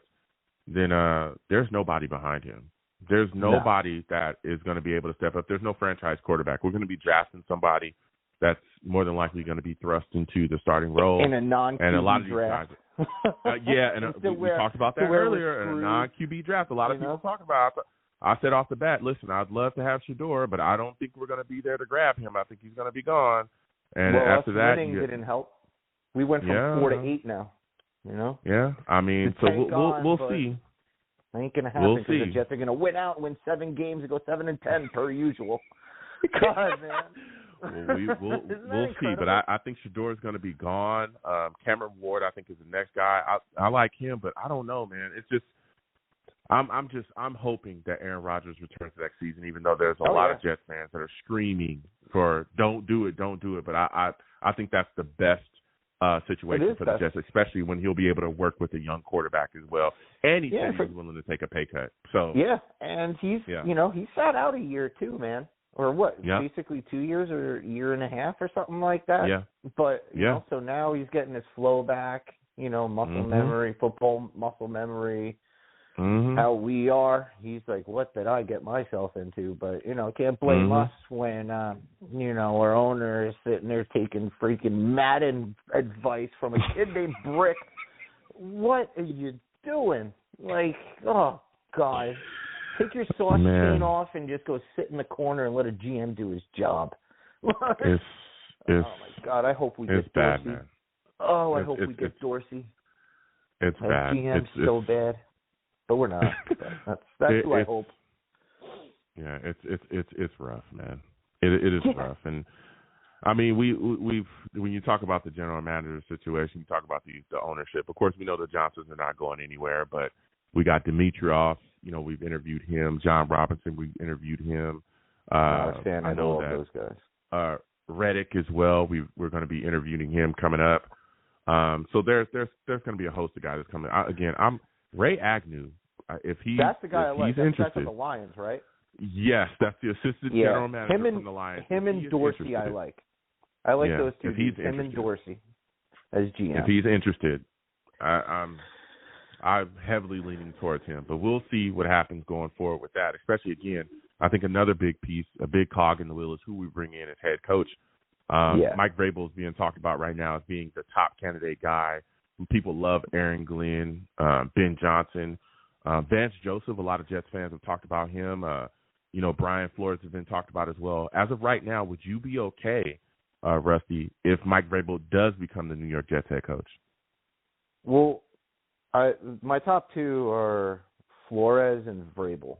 That's who I like. And then, interesting enough, because you hear what the Fish are doing, right? They're canning McDaniels, and so if Flores comes in, he wants McDaniels as his OC, and then and then Vrabel also wants McDaniels as his OC. So I would take that, and revenge on the Fish they would want so bad, and then Vrabel being an expatriate or whatever they're called, I'm not allowed to curse, so. They're, they all hate fish. They hate, they hate that mammal that swims around in the ocean and does some weird stuff. We'll see. There's been talks in the past about firing McDaniels. We'll see. But if he does get fired, I would love to have Mike McDaniels as the Jets offensive coordinator. Dude, Same here, man. His offensive game plans are they're just insane. Like Look what he did with Big Potato Brain Tua. It's unbelievable. The guy doesn't even know where he is, and he's like doing stuff. Dude, I every time we play the Dolphins, there are things that he does where I'm like, bro, what planet is he on? Some of the running calls, the screens, I don't even know who the hell has the ball. And I'm watching the game from an elevated point. So you can imagine if you were a player, all this motion and things handed in front of you, and next thing you know, the guy that actually has the ball is 10 yards away from you running down the field, and you're like, oh, well, play's over. There it is. Like that's how it works. Dude, it's wild. It's wild. I would love to have Mike McDaniel. And I hate the dog. I can't stand him. But I respect him as a coach. I absolutely respect him as a coach, and I respect his game. He's one of them weird geniuses that are like, all right, do what you got to do, man. And he knows how to groom quarterbacks, too. Yep. So he sure does. it could only benefit. Keep him for 4 years or whatever until somebody else wants him as a head coach. But those are my two head coach guys that I would want. I'd want Flores and Vrabel, and then hopefully they bring in, McDaniels or somebody competent as an offensive coordinator, not somebody that, just sits there and builds with Lincoln Logs and is like, yeah, okay, guys. All right. Oh, God.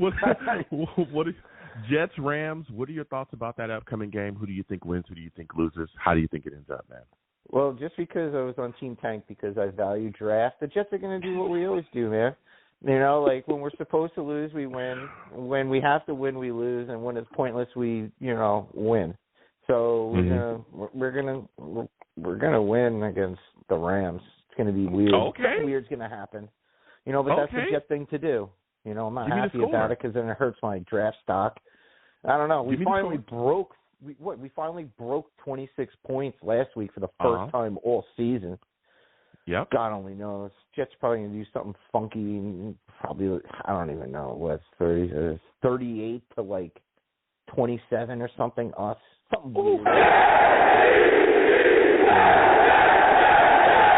I should be happy, but I'm not. Which is incredible. That's what the Jets do to you. That's what they do to you, man. It's just like, what the heck is going on? It makes no sense. They crush your brain and your heart. That's what the Jets do to you. That is a quality quote, ladies and gentlemen. That's what the Jets do to you. It's true, man. Rusty, listen, this is a phenomenal call for you. Next time I have a show, I want to hear from you. And happy holidays to you and your family as well, man. Thank you, Joe. Salutes to you, and happy Merry Christmas, Happy New Year, Happy Holidays, and these Jets, that's what they do, man. This is what the Jets do to you, man. It's what the Jets do to you.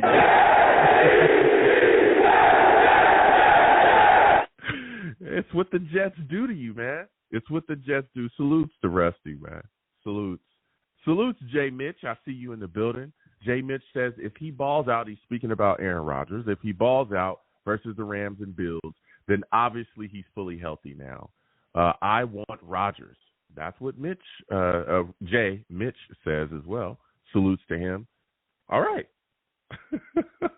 I want Rodgers. Look, I'd love to have him back next season.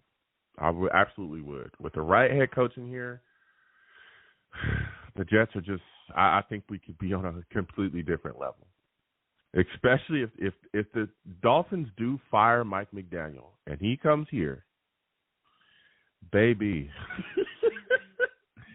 man, he is going to cook, okay? He's going to cook. That offense and what they do, it's insanity. Completely insane. All right. We come towards the end of the show. I'm going to quickly give you folks my prediction before I end the show. Man, I'm a little concerned about the Jets pass rush. I'm wondering if they're going to be able to get to Stafford. I need to see Will McDonald, Hassan Riddick. Let's go. Let's get it together, get some pressure on Stafford. I think we only had 2 sacks. The Jets only had 2 sacks against the Jags. I think it was Solomon Thomas and Kinlaw got 1 apiece. We got to get more pressure, all right? I'm looking at the wide receiver matchup. Listen, the Rams got some guys, man. We know Cooper Kupp, Puka. They got so many guys over there. It's crazy, all right? I'm a little concerned about the matchup with the Jets secondary. I'm a little concerned about it. Again, we'll see where DJ Reed is as well, if he's going to be able to play. Michael Carter, he's actually not going to be playing. He's dealing with a back injury, so he's going to be out. They're still looking as well at Quinnen Williams. He's dealing with a hamstring. They're saying he can play, but we'll see how much that hamstring is going to take from him. There's a lot of talk about Greg Zuerlein. He was kicking during practice. We'll see what happens with him going forward. I don't think he'll end up playing this season. And Breece Hall is looking like he's, ready to go. He's not even on the injury report this week. So those are just some of the things from the Jets, injuries here. So we'll see what happens going forward. Again, the matchup with the secondary, the Rams the secondary with the Jets against this Ram wide receiver core is going to be one to watch. I can't wait to see what Sauce is going to do because I feel like they're definitely going to try to, target him a little bit to see, hey, are you really there? You know what I mean? I'm also concerned about Tyler Higbee. Jets struggle against tight ends, and he's a guy that can do work as well. I look at the Jets offense, and I'm like, hey, y'all got to start fast, man. We started off pretty slow against the Jags. Cannot do that against the Rams. You got to come out the gate hot, get rolling, start running the football more effectively. I think Devontae Adams is going to have an opportunity to have another big game. I think Garrett Wilson is going to have a big one as well, a big game, pause. And I think Alan Lazard is going to be able to put some things together too and, do his thing out there. I just want to see the Jets run the football effectively. I feel like if the Jets can run the ball against the Rams, man, it's gonna be so much easier, so much of an easier game, and we'd have so much more of an opportunity. If Breece Hall and Braylon Allen and Isaiah Davis really get rolling. But I do think that Aaron Rodgers really has a chance in this game to throw for some big yardage. That'll push him, closer to possibly, snapping this record this season. So with all that said, I know it's crazy, but I just got a feeling. I am taking the New York Jets to beat the Rams. I'm taking the Jets to beat the Rams 30-27. 30-27. I'm taking the Jets. I am taking the Jets. I just got a feeling. 30-27. I'm taking the Jets. All right. Listen, it's been a phenomenal show. Salutes to all the Savages in the building. Okay. GVH salutes. He says, Rusty is right. Not enough pony set. 2 running backs that can catch out the backfield, making the defense think. Our tight ends are trash blockers. Man, we'll see what's going on. Salutes to GVH. I'll see you in the building. Salutes to all the Savages, all right? It's been a phenomenal show. I want to thank everybody for listening. Thank everybody for checking your boy out. And again, happy holidays to everyone, okay? Listen, I am the man of the people. I'm here for the people. Let me thank you. I am here for the people. I'm the man of the people. I want to thank you folks for, checking out the content. Also, get to my Facebook page. Please give my Facebook page a look. Please follow it. Please check out over there. Put some comments. Let everybody know about what I'm doing as well. Spread that across your Facebook page. And also, leave me some feedback on there as well. Let me know what you think about what I do here on the Long Beach Joe Show. I am also, on Twitter as well. Going over to Twitter, type in @The Long Beach Joe, @The Long Beach Joe on Twitter. Give me a follow. I'll follow you right back. You want to troll me? No issues. I am the troll that lives under the bridge, and I will have my Vera Tucker jersey on at all times. At all times, okay? At all times, baby. All right? Having a solid season. All right? Having a solid season. So please, get involved with me over there. All right, you want to troll me, let's go back and forth, and we'll be under that bridge. I'm also on YouTube as well. Come on over to YouTube. All right, type in Long Beach Joe Jets, Long Beach Joe Jets on YouTube. Subscribe, hit that notification bell so when I post content, you will be in the know. All right, give the video and streams a thumbs up. Give to the platform any way you can, whether it be Super Chat or Cash App or anything we'd like to give. It's greatly appreciated. Also, share it across your social media with your friends and your family. And if you want to troll me, get in the comments and troll me over there as well. We'll go back and forth. And as always, people, when you see me in person, it is arms out, chest open, free hugs for everyone. Free hugs for everyone. Hugs will cost you absolutely nothing, okay? Always be free. I want to thank you folks for taking the time out of your day to, interact with me any way that you do. Comment, listen to the show, check out the show. Any way that you would get involved with what I'm doing over here with my content, I want to thank you, okay? Again, everybody get involved. Mark V. Lee Toy Drive. I want to thank Mark V. Lee for coming on and, sharing everything that they're doing over there. Get involved, everyone. The Mark V. Lee Toy Drive. Go over there, drop a toy at a fire department, send some things in as well. Get involved with everything that they're doing. Help, make a kid's Christmas this year. It's a beautiful thing, beautiful, beautiful thing. So, again, until the next show, happy holidays, everyone. I hope everyone's enjoying themselves with their friends and family. Happy, warm holidays to you all, okay? Till the next show, you folks have a good one. Peace.